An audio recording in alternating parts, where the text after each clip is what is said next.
As the dry season comes to an end, another rainforest animal is looking to reproduce before the rains arrive.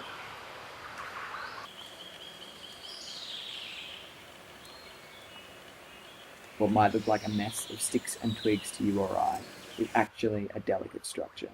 The lichen, moss, and flowers littering the area is meticulously placed pieces of decoration.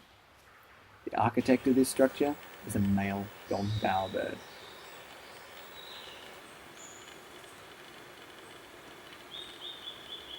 He uses this 2-meter tower of sticks and twigs to impress females. The more elaborate and decorated his bower, the more impressive it is. Everything has a specific place.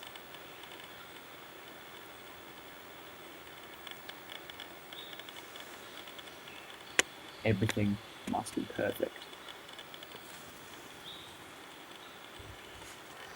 Now all he has to do is wait for a female to arrive.